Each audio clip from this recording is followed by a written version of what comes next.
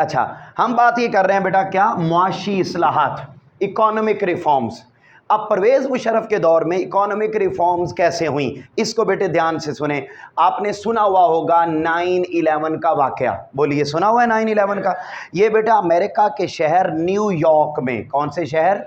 New York میں world trade centre تھا، 120 منزلہ عمارت تھی، ٹریڈ سینٹر تھا. اس کو بیٹے آ کے جہاز ٹکرا گئے اور وہ سارا سینٹر تباہ ہو گیا.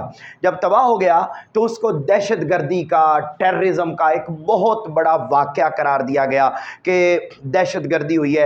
اور اس دہشت گردی کی وجہ سے امریکہ نے سارا الزام مسلمانوں پر لگایا. بولو کن پر لگایا؟ مسلمانوں پر الزام لگایا، اور بالخصوص افغانستان اور پاکستان پر لگایا. تو اس عرصے میں پاکستان کو اپنے تعلقات دوسرے ملکوں کے ساتھ بنانے میں بڑی دشواری آ رہی تھی، مشکل ہو رہی تھی. پرویز مشرف نے اس مشکل کے باوجود پاکستان کی اکانومی کو مضبوط کرنے کے لیے بے شمار ملکوں کے ساتھ اچھے تعلقات قائم کیے.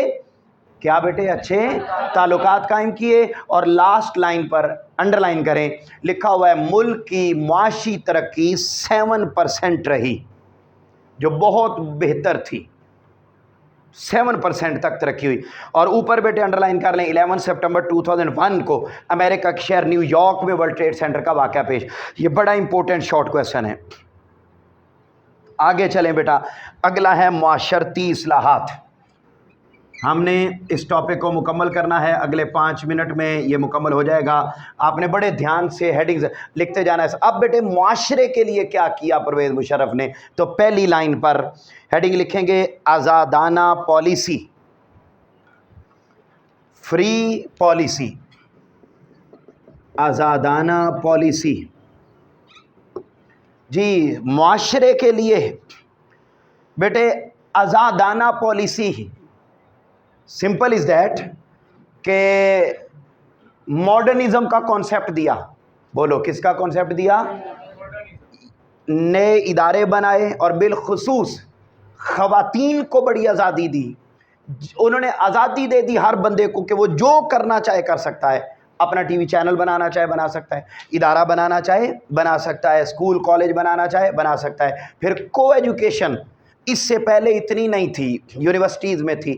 یہ جو آپ اکیڈمی میں بھی کو پڑھ رہے ہوتے ہیں اور کالجز اور یونیورسٹیز میں اور سکولز میں بھی، تو یہ سارا جو ایجوکیشن سسٹم تھا اس طرح کا، یہ سارا پرویز مشرف کے دور میں ہے. اور پورے ملک کے لیے فری سوسائٹی کا کانسیپٹ آیا کہ جو کرنا چاہے کر سکتا ہے، انتہا پسندی نہیں، نیرو مائنڈنس نہیں، ماڈریشن اور جس کو آپ بولتے ہیں ماڈرن ہونا ہے، وہ والی پالیسی بیٹے پوری سوسائٹی میں دے دی. اور پھر کیا کیا کام کیے؟ تھرڈ لائن میں لکھیں بیٹا میڈیا کی ترقی، ڈیولپمنٹ آف میڈیا، میڈیا کی ترقی. اس کے لیے انہوں نے بیٹا بہت سارے ٹی وی چینل متعارف کروائے، کئی نئے اخبارات آئے اور کئی نئے رسائل آئے یعنی میگزین. اگلے سینٹینس پر لکھیں خواتین کے لیے اقدامات، میئرز فار ویمن. یہ بیٹے بڑا امپورٹنٹ شارٹ کویسچن ہے، بورڈ کا شارٹ کویسچن ہے کہ خواتین کے لیے پرویز مشرف نے کیا کیا. اپنی بک پر دیکھو اور بیٹے میرے ساتھ ہی بولو. پہلا پوائنٹ کیا کیا انہوں نے؟ ایئر فورس میں پہلی بار فلائنگ فائٹر کی حیثیت سے خواتین کو شامل کیا ایئر فورس میں. نمبر 2، آگے بولیں بیٹا اونچا بولیے. آرمی میں میڈیکل کور کے علاوہ پہلی بار کیڈٹ اور انجینئر خواتین بھرتی کی گئیں. پھر بیٹے نمبر 3، خواتین کو کس لیے بھرتی کیا گیا؟ بطور ٹریفک وارڈن. پھر بولیے ایک خاتون ڈاکٹر، ہاں آپ نے بولنا ہے، ڈاکٹر شمشاد اختر. یہ فیمیل تھی، لڑکا نہیں تھا، ٹھیک ہے، مرد نہیں تھا. ڈاکٹر شمشاد اختر کو اسٹیٹ بینک آف پاکستان کا گورنر بنایا. پھر بیٹے جو نیشنل اسمبلی اور پروونشل اسمبلی ہے، یاد ہے میں نے سمجھایا تھا اس دن، نیشنل اسمبلی اور پروونشل، اس میں بیٹے خواتین کے لیے سیٹیں بڑھائی گئیں اور پھر خواتین کو آسان شرائط پر قرضے دیے گئے. آخری پوائنٹ سیکنڈ لاسٹ وہ ہے بیٹے آئینی اصلاحات، کانسٹیٹیوشنل ریفارمز. آئینی اصلاحات، کانسٹیٹیوشنل ریفارمز کیا ہوئیں بیٹے پرویز مشرف میں؟ وہ یاد ہے 58(2)B کس نے ختم کیا تھا؟ انہوں نے آ کے وہ اختیار دوبارہ لے لیا. ٹھیک ہے، یہ اختیار دوبارہ لے لیا اور دوبارہ 58(2)B کو بحال کر دیا، ٹھیک ہے جی۔ اور اب صدر جب چاہے وزیر اعظم کو ہٹا سکتا تھا۔ آخری پوائنٹ ہے وہ ہے بیٹے انتظامی اصلاحات، انتظامی اصلاحات، ایڈمنسٹریٹو ریفارمز، انتظامی اصلاحات۔ اچھا یہ بیٹا سنیے گا، ادھر میری طرف دیکھو بڑے دھیان سے۔ آپ نے کبھی اپنی زندگی میں دیکھے ہیں کونسلر کے الیکشن، ناظم کے الیکشن، چیئرمین، وائس چیئرمین، جن کو عام طور پر معاشرے میں کہا جاتا ہے چھوٹے الیکشن، کونسلر کے الیکشن سنے ہوئے؟ یہ بیٹا جو چھوٹے الیکشنوں کا کانسیپٹ ہے نا، یہ گلی محلے کے الیکشن، یہ بھی بیٹے کروانے کا نظام پرویز مشرف نے دیا تھا۔ بولو کس نے دیا تھا؟ اچھا اس سسٹم کو، اس کو بولتے ہیں مقامی حکومتوں کا نظام۔ بولو کیا کہتے ہیں اس کو؟ آپ انڈرلائن کریں، مقامی حکومتوں کا نظام، لوکل گورنمنٹ سسٹم۔ انڈرلائن کیجئے، 14 اگست 2001 سے پرویز مشرف نے مقامی حکومتوں کا نظام نافذ کیا۔ اچھا یہاں بیٹے آپ ہیڈنگ لکھیں گے مقامی حکومتوں کے قیام کا مقصد، مقامی حکومتوں کے قیام کا مقصد۔ یہ مقامی حکومتیں کیوں قائم کیں؟ یہ چھوٹے الیکشن کیوں کروائے؟ کیا مقاصد تھے؟ تو بتاتا ہے ان کو قائم کرنے کے ٹوٹل کتنے مقاصد ہیں؟ 3۔ اونچا بولیے۔ نمبر 1 کیا بیٹے؟ وسائل کی ضلع کی سطح تک دستیابی۔ اونچا بولیں، آہستہ بول رہے ہیں آپ، بولیے۔ دستیابی۔ نمبر 2 مقامی معاملات مقامی سطح پر حل کرنا۔ نمبر 3 اختیارات کی نچلی سطح پر منتقلی۔ یہ بیٹا اس لوکل گورنمنٹ سسٹم، وہ چھوٹی گورنمنٹ بنانے کے یہ 3 مقاصد تھے۔ انڈرلائن کر لیں، شارٹ کویسچن۔ اچھا اب یہاں لکھیں، یہاں جلدی سے آپ لکھیں گے مقامی حکومتوں کا ڈھانچہ، مقامی حکومتوں کا ڈھانچہ، یعنی اس میں کون کون ممبر ہوتا تھا؟ تو انڈرلائن کریں، اس میں 3 طرح کی گورنمنٹ ہوتی تھی۔ ایک ہوتی تھی یونین کاؤنسل، نمبر 1، اس کا ہیڈ بیٹے ناظم ہوتا تھا، دیکھو لکھا ہوا ہے، آگے چلیے۔ دوسری حکومت ہوتی تھی تحصیل یا ٹاؤن کونسل، اور تیسری لائن میں لکھا ہوا ہے ضلع کی سطح پر ضلع کونسل بنائی گئی، اور اس کا سربراہ بھی ضلع ناظم ہوتا تھا۔ ادھر میری طرف دیکھو، 3 طرح کی گورنمنٹ بنائی، تحصیل گورنمنٹ، سوری یونین حکومت، تحصیل حکومت اور ضلع۔ ان تینوں حکومتوں کے جو ہیڈ ہوتے تھے وہ ایک کو یونین ناظم، ایک کو تحصیل ناظم اور ایک کو ضلع ناظم کہا جاتا تھا۔ یہ گورنمنٹ بنائی۔ آخری جملہ ہے 2002 کے انتخابات۔ ہم بالآخر اس ٹاپک کو مکمل کرنے میں کامیاب ہو رہے ہیں۔ اس میں بیٹے کوئی لمبی چوڑی بات نہیں، چیزوں کو ہائی لائٹ کر لیں بس۔ جنرل پرویز مشرف نے 2002 میں الیکشن کروائے، نیشنل اسمبلی کے ٹوٹل ممبر 342 سلیکٹ ہوئے، جس میں 272 عام ممبر تھے، 60 خواتین تھیں اور 10 مائنورٹیز تھیں۔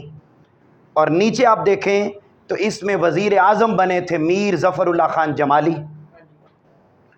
1.5 سال کے بعد پرویز مشرف نے 58(2)B کا استعمال کرتے ہوئے میر ظفر اللہ خان جمالی کو گھر بھیج دیا، اور چودھری شجاعت حسین یہ بیٹا 40 دن کے لیے وزیر اعظم بنے، اور اس کے بعد باقاعدہ وزیر اعظم بنے شوکت عزیز۔ انڈرلائن کر لیں۔ تو پرویز مشرف کے ساتھ کتنے لوگ وزیر اعظم رہے؟ 3۔ پہلا میر ظفر اللہ خان جمالی، بولو پہلا، دوسرا چودھری شجاعت، اور تیسرا چودھری شوکت عزیز۔ ٹھیک ہو گیا؟ یہ بیٹے وزیر اعظم۔ یوں بیٹا 2007 میں پھر ان کی حکومت ختم ہو گئی، اور اس کے بعد پھر حکومت بنی پیپلز پارٹی کی، وہ ہم انشاءاللہ کل پڑھیں گے۔ بتاؤ یہ ٹاپک آپ کو کلیئر ہو گیا سارا؟ کوئی مسئلہ تو نہیں ہے؟ اس کو ساتھ ساتھ یاد کرنا ہے بیٹا۔ اوکے جی۔